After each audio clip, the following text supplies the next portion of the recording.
कैसे हो आप सब?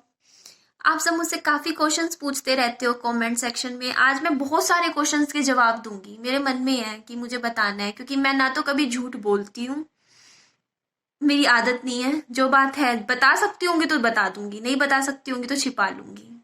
समझ सकते हो, सारी बातें मैं बता नहीं सकती हूँ। तो पहली बात तो, सब मुझसे मेरी क्वालिफिकेशन पूछते हैं। और पता है, मुझे बात सुन के देख के ना मुझे हैरानी होती है, क्योंकि मैं कपड़े ऐसे पहनती हूँ, सिर ढक लेती हूँ, या फिर कुछ भी लगा लो, कुछ भी, जो मतलब आई डोंट नो, मतलब क्यों ऐसा परसेप्शन है, मतलब। तो मेरे को ना कई कमेंट सेक्शन में बोलते हैं, दीदी आप अपनी पढ़ाई पूरी कर लो। मतलब पढ़ाई, मतलब कई इस वे से बोलते हैं, उनको लगता है कि शायद मैं कम पढ़ी लिखी हूँ। तो मैं अब कम पढ़ी लिखी नहीं हूँ, मेरी क्वालिफिकेशन बहुत अच्छी है। मैंने बीटेक किया हुआ है, इंजीनियरिंग की पढ़ाई की हुई है इलेक्ट्रॉनिक्स एंड कम्युनिकेशन में। हाँ, ये बात अलग है, इस फील्ड में कभी जॉब की नहीं मैंने, ना नौकरी मिली ना ढूंढी। ढूंढी नहीं मैंने। एक होता है ना, छोटे शहरों से पढ़ाई कर ली, बाहर भेजते नहीं है घर वाले जल्दी से बाहर। तो काफी 1-2 साल का गैप आ गया था इस चक्कर में मेरा, बाद में चली गई थी। मैं कहा नहीं, मुझे करनी ही करनी है, तो मैंने की भी। ऐसे नहीं है मैंने नौकरी नहीं की है।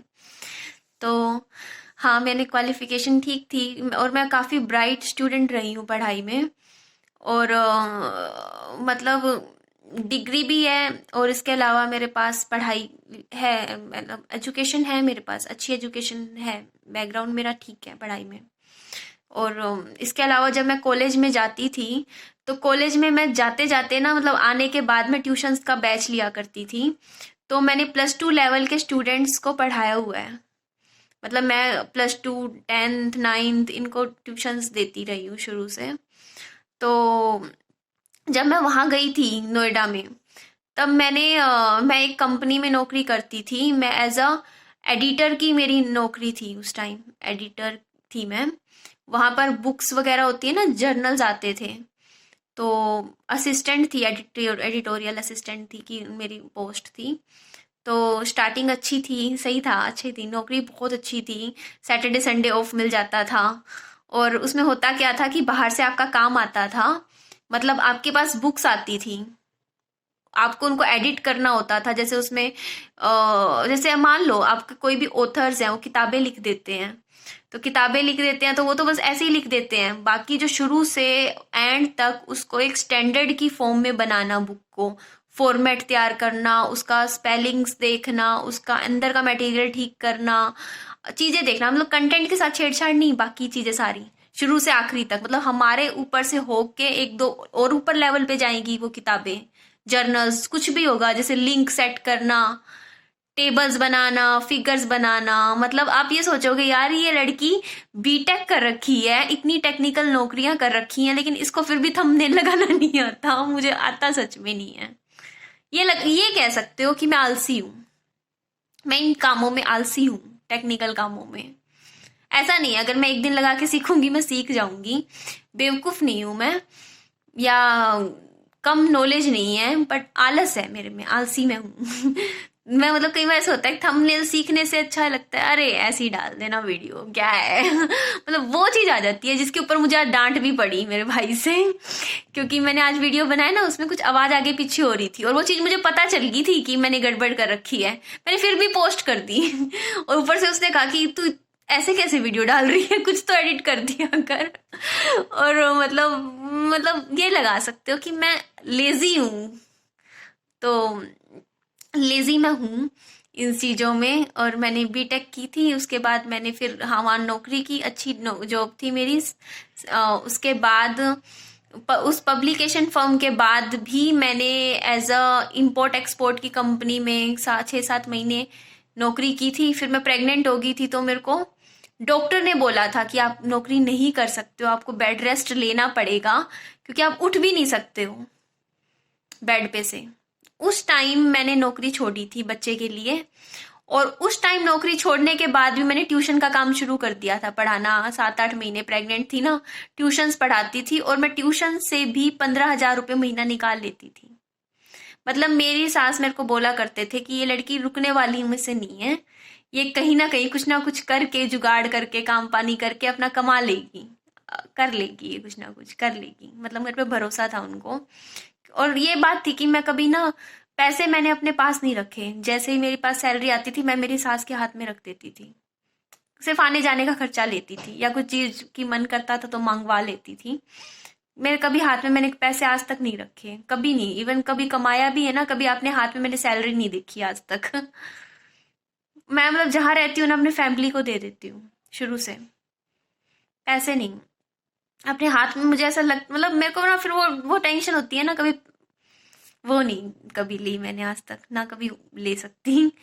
तो वो चीज नहीं थी मेरे में। तो हाँ, तो फिर ये क्वेश्चन भी उठता है, फिर आपके पास क्वालिफिकेशन है तो एक क्वेश्चन लोग उठते हैं तो आप बाहर जाके नौकरी क्यों नहीं करते हो। मैं बताती हूँ। एक टाइम था मेरे लाइफ में जब मेरे पास इतनी अच्छी क्वालिफिकेशन के बाद भी एक रात का दिन था, रात रात थी, और मैं उस दिन अपने फोन में naukri.com पे as a maid, caretaker, इस तरीके की नौकरियां ढूंढ रही थी। क्योंकि मेरे पास मुझे ये पता था कि अगर मेरे को बाहर नौकरी करने जाना है तो पीछे से मैं बच्चा किसके भरोसे रखूं, क्योंकि मेरे बच्चे को कोई रखने वाला नहीं था, कोई भी नहीं रखने वाला था। तो ऐसे टाइम में मैं ऐसी नौकरी देख रही थी कि शायद मैं नौकरी कर सकती हूँ और नौकरी के साथ अपना बच्चा पाल सकती हूँ, मतलब ऐसी जगह अपना बच्चे को ले जा सकती हूँ। क्योंकि वो एक दिन था मेरी लाइफ का जिस दिन रात के बाद मुझे सुबह मेरे को ये नहीं पता था कि मैं कहाँ जाऊं। मेरे को ना हर जगह हर घर में ताले लग गए थे मेरे लिए, ऐसा टाइम मैंने देखा था। और एक दिन की बात मैं आपको बताती हूँ। मैं मेरी पापा जी की तबीयत खराब थी और मेरा मतलब भाई भाई घर पे नहीं थे, तो मैं वहाँ हॉस्पिटल तक गई, मतलब केमिस्ट की दुकान तक पापा जी के लिए दवाई लाने के लिए। पीछे से आई ना तो मेरी मम्मी ने मुझे बताया कि वो सीढ़ियों से गिर गए थे और बच्चा उनकी गोदी में रह गया, टिक गया था, मतलब बच्चे को लेके नीचे गए थे, सीढ़ियों से पैर फिसल गया था उनका। और किस्मत थी भगवान की कि बच्चे को इतनी सी भी चोट नहीं लगी, मतलब वो ऐसे बच्चा ना गोदी के अंदर टिक गया मम्मी की, और वो कुछ नहीं हुआ उसको। और उस दिन मैं यूं देख रही कि मतलब 2 घंटे के लिए मैं गई थी, पीछे से बच्चे के साथ ऐसे हो गया था। और मेरी मम्मा ना थोड़ी सी बीमार रहते हैं, उनको जैसे बैठे बैठे ना नींद आ जाती है, एक बुजुर्ग होता है ना, मतलब बुजुर्ग इंसान टाइम के साथ ऐसी चीजें हो जाती हैं, बैठे बैठे नींद आ जाती है। और बच्चा है, छोटा है, कभी बेड से गिर गया कुछ हो जाए तो मैं, ऐसा दिल है मेरा कि जब तक मेरा बच्चा 1 साल का नहीं हो जाता, 7 महीने का हो गया कम से कम भी, अभी 1 साल या फिर 1.5 साल तक मैं नौकरी कर नहीं सकती अपने बच्चे को छोड़ के। क्योंकि अभी मैं नीचे आज शूट करने के लिए गई थी, तभी मेरा मेमोरी कार्ड का इशू हुआ, तो मैं ऊपर आई, मैं देखती रह गई, मेरा बच्चा कोने पे था और वो जागा हुआ था और कमरे में कोई नहीं था। तो मैं ये कह सकती हूँ कि हाँ, थोड़े केयरलेस चीजें हो जाती हैं। तो एक वो होता है ना जो माँ ध्यान रख ले, या मेरे को ऐसा हो कि हाँ भरोसा, वो चीज मुझे है नहीं किसी और पे जो मैं ट्रस्ट कर सकूं। चाहे मेरी मम्मा बहुत प्यार करते हैं बाबू से, बहुत मेरे से ज्यादा प्यार करते हैं, लेकिन मुझे उनका इशू पता है हेल्थ का। वो सो जाएंगे, आंख लग जाएगी या रसोई में चले जाएंगे पीछे से, और मैं बच्चे को छोड़ के जाऊंगी ना, मेरी जान निकलती रहेगी। सच में मेरे दिमाग में यही रहेगा कि मेरे बच्चे ठीक है, कैसा है मेरी, सच में। और ऐसा नहीं है, देखो मेरे को कोई कहता है ना कि हाँ नौकरी नहीं कर रही है, नहीं कर रही, मैं तो करूंगी, मैं काम करूंगी। मैं अपने बच्चे के लिए ऐसे नहीं है कि हाँ मैं नौकरी नहीं करूंगी, जॉब नहीं करूंगी, मैं जरूर करूंगी। ठीक है। और इसके अलावा एक चीज, क्या मैं भूल गई, 1 मिनट, दिमाग से ही निकल जाती है। हाँ, याद आ गया। हाँ, आप ये कहते हो ना कि ट्यूशंस पढ़ा सकती हो घर में। हाँ, ट्यूशंस में पढ़ा सकती हूँ, पर अभी फरवरी का महीना चल रहा है और अभी स्टूडेंट्स आते नहीं है। फरवरी, मार्च, अप्रैल, ज़्यादातर स्टूडेंट्स पता है ये जो समर्स वेकेशंस होती है ना उसके बाद ही ट्यूशंस लगाते हैं, तो अभी कुछ मिलेंगे नहीं। तो अभी तो बहुत मुश्किल है, ऊपर से रेंट के हाउस में है। यहाँ पे रेंट के हाउस में क्या होता है ना, जैसे अभी देखने आते रहते हैं फ्लैट, कभी भी बिक जाता है तो फिर हमें शिफ्ट करना पड़ेगा अगर ये बिक गया तो मैं 1 महीने 2 महीने में 2-3 बच्चे शायद आ भी जाएं, उन्हें पढ़ाने लगूं और हम शिफ्ट कर जाएं यहाँ से, तो वो काम चलेगा नहीं। ऐसी जगह हो ना, मतलब कि यही रहना है, 1 साल तक यहीं पर है, तब तो वो काम चल जाता है। इसका ट्यूशंस का मैं करती थी, अभी शादी से पहले तक करती थी। तो ये एक क्वेश्चन में से सारे पूछते थे, मैंने उस चीज़ का जवाब दे दिया है। और हाँ, मैं पढ़ाई लिखाई में बहुत ही ज़्यादा, मैं बहुत किताबें पढ़ती हूँ, बहुत ज़्यादा। मेरे पास, आप ये देखो, अभी दिखाती हूँ मैं आपको, दिख रहा है मेज पे कितनी किताबें रखी हैं, दिखा आपको? ये देखिए, ये सारी बुक्स हैं। और पीडीएफ फाइल्स, गूगल ड्राइव पे पता नहीं क्या क्या पढ़ती रहती हूँ मैं। मतलब मेरे टारगेट्स होते हैं महीने में इतनी किताबें ख़त्म करनी है। तो ऐसा नहीं है, मतलब ऐसा नहीं है, मतलब मेरी जिस जगह शादी हुई थी वहां पर सर ढकते थे, और मैं ढक लेती हूँ, सिर अच्छा लगता है, मैं ढक लेती हूँ। शादी से पहले स्लीवलेस टॉप भी पहनती थी, बट अब नहीं पहनती हूँ क्योंकि सनी को पसंद नहीं था कि मैं पहनूं। और फिर छोड़ दिया तो छोड़ दिया। अब एक बात बताओ, अब मैं पहन नहीं सकती। अब वो कपड़े में वैसा मन में आता है कि यार सनी देख रहे हैं, तो वो चीज़ दिमाग में आ जाती है। तो ये चीज़ होती है। और भी कई क्वेश्चंस पूछते हैं। एक तो क्वालिफिकेशन के ऊपर था, मुझे याद आ गया, क्वालिफिकेशन पे मेरे पूछते हैं सारे, क्या क्वालिफिकेशन थी। इसके अलावा क्या क्वेश्चन पूछते हैं? हाँ, एक ये क्वेश्चन पूछते हैं कि सास का इनका फ़ोन आता है, नहीं आता? तो नहीं आता। क्यों झूठ बोलूं, नहीं आता तो नहीं आता भाई। अब वो उनकी मर्जी, मेरी मर्जी, नहीं आता तो नहीं आता। तो एक क्वेश्चन आता है कि कोई उन वो विहान के बारे में पूछते हैं, नहीं पूछते? नहीं पूछते, नहीं पूछते तो नहीं पूछते, है ना? अब इसमें क्या कर सकते हैं भाई हम?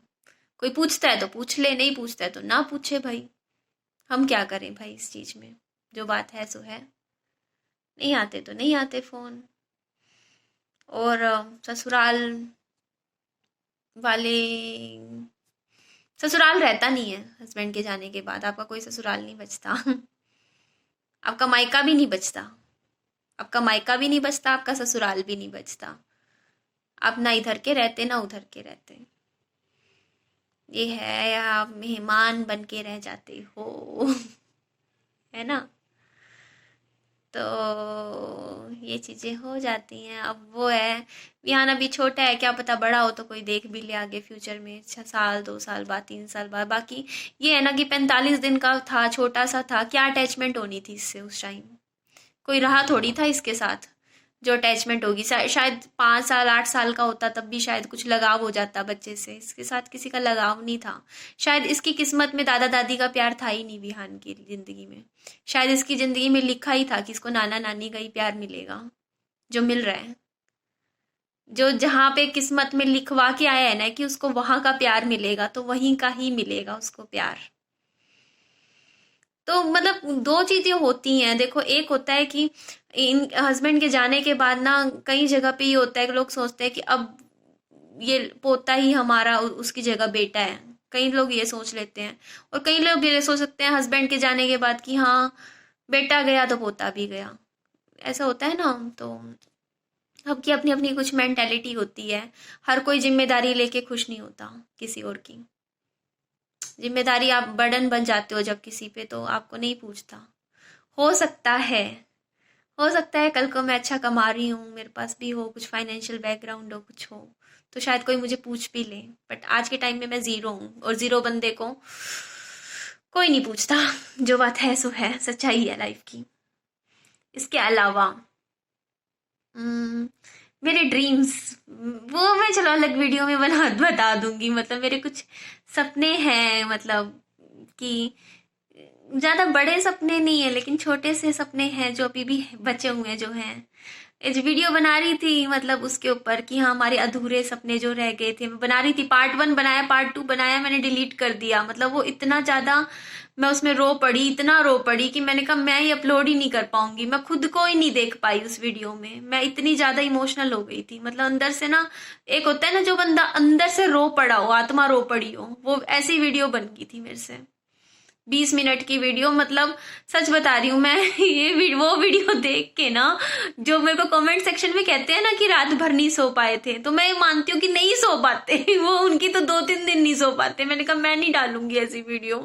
मतलब ठीक है मैंने डाल दी, मैं खुद को ही नहीं जब देख पाई उस वीडियो में तो आप कैसे देख पाओगे। मतलब उसके अंदर ना मेरा इतना दर्द, क्योंकि मेरी अधूरी इच्छाएं थी ना जो मतलब वो उनके बारे में बनाने वाली थी, तो वो इतनी ज्यादा मेरे लिए खुद देखना मुश्किल हो गया था उस वीडियो को, क्योंकि मैं आत्मा रो पड़ी थी मेरी उस वीडियो में बनाने लगी ना, उस वो बात मैं करते करते अंदर से रो पड़ी थी बिल्कुल ही।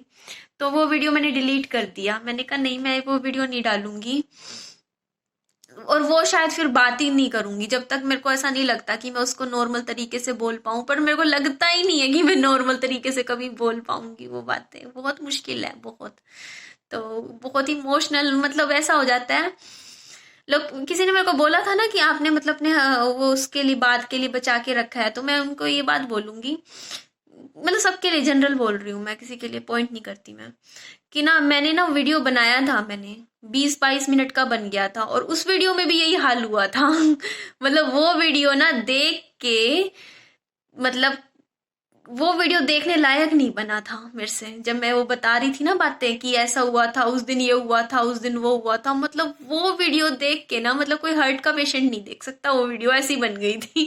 मैंने नहीं पोस्ट करी, नहीं पोस्ट कर पाई मैं, हिम्मत नहीं हुई, क्योंकि उस चीज को जब पता नहीं मेरे, जब मुझे ऐसा लगेगा ना मैं थोड़ा सा नॉर्मल तरीके से वो बात बता पाऊं, थोड़ा सा हिम्मत हो आए जब, तब शायद मैं वो बातें शेयर करूंगी, या फिर एक दो बातें जैसे छोटी छोटी बता नहीं देती, अच्छा ये हुआ था वो हुआ था ऐसे बता दूंगी, ठीक है। क्योंकि वो चीज ऐसी है, मतलब उस पॉइंट से जो वो पॉइंट है ना वहां से फिर से निकल के वो चीजें बताना, मैंने 20 मिनट की बना दी थी पर खुद को नहीं देख पा रही थी उस वीडियो में, इतनी मतलब ऐसी बन गई थी वो वीडियो इतनी ज्यादा। नहीं, इसीलिए बस आपको बस इतना बता रखा है ना कि ये चीज ऐसे हुआ था, तो है इतना बता रखा है, बहुत है बहुत है। वो चीज कभी हिम्मत हुई बता दूंगी कैसे क्या हुआ था, बट बहुत दर्दनाक हो जाएगा। बहुत गंदी वीडियो बन गई थी। तो मैं दिन में पता नहीं 15 वीडियो बना के डिलीट मार देती हूँ। पता नहीं नींद देखी जाती। कोशिश तो करती हूँ कि आप सबको मोटिवेट करूँ, इंस्पायर करूँ लाइफ में कुछ करने के लिए। चलिए सो जाइए अब, गुड नाइट, बाय।